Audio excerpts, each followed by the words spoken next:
In 1982, Soviet engineers promised an attack helicopter so advanced it would make NATO armor obsolete and leave the legendary Mi-24 Hind behind. It was billed as the ultimate predator, a purpose-built successor with heavy armor, tandem cockpits, and weapons to hunt tanks across the European plains. But after decades of delays, soaring casualties, and 5 catastrophic losses in Syria alone, mostly from fatal mechanical failures rather than enemy fire, the Mi-28 Havoc became infamous as the flying coffin for Russian crews. How did the helicopter that was supposed to dominate battlefields turn into modern warfare's most dangerous own goal? The data tells a story Russian generals would rather erase. Designers at the Moscow helicopter plant set out to build an attack helicopter that could shrug off battlefield punishment. The Mi-28's nose is sheathed in titanium armor, rated to withstand direct hits from a 23mm cannon. Both pilot and gunner sit in a tandem cockpit, protected by a shell that resists heavy machine gun fire and fragments from 20mm shells. Every vital system, fuel lines, engine bays, transmission, was armored or shielded, aiming to keep the Havoc flying even after taking damage that would down a lesser machine. Power comes from 2 TV3 1177 VMA turboshaft engines, each delivering 2,200 shaft horsepower. This twin-engine setup was chosen for reliability and raw force, giving the Mi-28 a top speed of 300 km per hour and the ability to climb above 5,600 meters, high enough to operate beyond the reach of most shoulder-fired missiles. The main rotor, built from composite blades, was stress-tested to keep turning even after suffering hits from ground fire. Weapons capacity set a new standard for Russian helicopters. The Mi-28 carries up to 16 Ataka anti-tank missiles, each capable of piercing modern armor at ranges up to 8 kilometers. Its 30mm 2A42 cannon, shared with the BMP-2 infantry vehicle, can fire up to 900 rounds per minute. Additional pylons support unguided rocket pods, bombs, and even air-to-air missiles, giving the Havoc a punch unmatched by earlier Soviet designs. On paper, the Mi-28 looked ready to sweep the skies clear of any threat. In 1995, the Russian Ministry of Defense made its decision official. The Mi-28N would become the country's new frontline attack helicopter. The board's vote was a public victory for the Mil Design Bureau, outmaneuvering the rival Kamov Ka-50 and securing a production plan that called for 300 airframes by 2020. Factory managers and procurement officials celebrated the contract as a sign of Russia's return to high-technology military aviation, with state media touting the Mi-28 as the most survivable helicopter in the world. But the reality behind the headlines soon became difficult to ignore. Years passed with little to show for the promise. The first combat-ready units were supposed to reach the front lines quickly, but initial operating capability slipped behind schedule. By 2006, only a handful of helicopters had been delivered. By 2009, the total stood at just 67, a fraction of what was promised.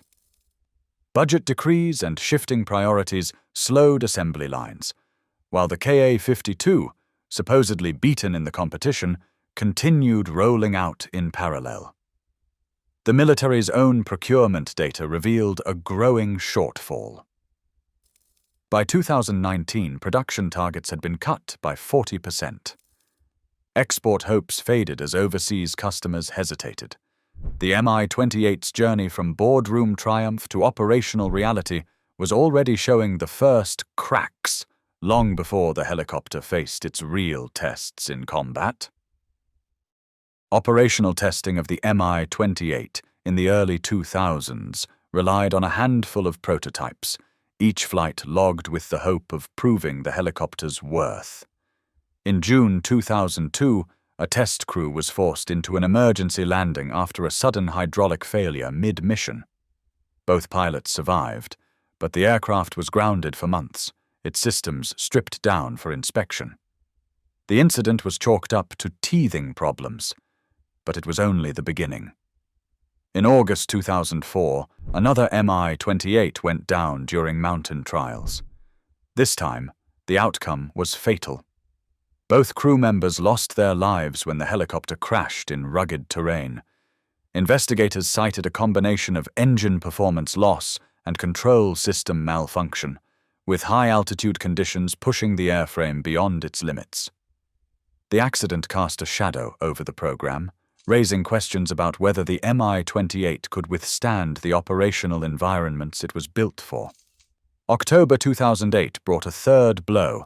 During a training sortie, a test aircraft was destroyed in a crash. The official report pointed to mechanical failure, though specifics were never made public. Each of these incidents involved a small fleet. Yet the pattern was clear.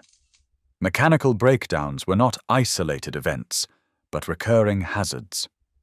For the prototype crews, confidence in the machine's reliability eroded with every flight log entry that ended in disaster. Inside hangars and briefing rooms, the Mi-28's reputation took on a life of its own, one that never matched the headlines. Pilots and maintenance crews faced a machine that demanded more than it returned. Redacted logbooks from early deployments show entries filled with system warnings and aborted sorties. Mechanics often spent hours tracing leaks in hydraulic lines routed through armored bulkheads, only to find new faults by the next shift. The maintenance burden ran 60% higher than for the Mi-24, with each flight hour demanding extra checks on gearboxes and cooling systems. Night operations added another layer of anxiety. Pilots reported unreliable night vision gear, with some describing sudden bouts of disorientation as dust and smoke clouded sensors. One maintenance technician writing on a Russian military forum described the frustration of fixing the same electrical faults week after week. He wrote, "Better to fly old iron that works than new iron that kills you." Over time, the Mi-28 picked up a nickname among its crews, known as Flying Coffin. The name spread quietly, passed between pilots who watched friends transfer to older MIF units whenever possible. Maintenance logs hinted at a pattern. Failures were not rare events, but part of the daily routine. In some units, records showed failure rates running 40% above what the manufacturer promised. The gap between the Mi-28's promise and its reality was no longer just a matter of statistics. For those who worked with the helicopter day after day, confidence faded into dread. 4 Mi-28N helicopters touched down at Hmaimim Air Base in the autumn of 2015, their arrival announced as a new chapter for Russian firepower in Syria. The crews, led by seasoned pilots like Major Rafagat Kabibulin and Lieutenant Evgeny Dolgin, prepared for operations against ISIS strongholds near Homs. These men had trained for years on the Mi-28, trusting in its armor and electronics to keep them alive in hostile skies. Their trust was in the machine and in the doctrine that sent them into danger. On April 12, 2016, that trust was shattered. During a routine patrol, Kabibulin and Dolgin's helicopter crashed into the Syrian desert. Both men were killed instantly. The Russian Ministry of Defense quickly stated there was no enemy fire, only a technical malfunction.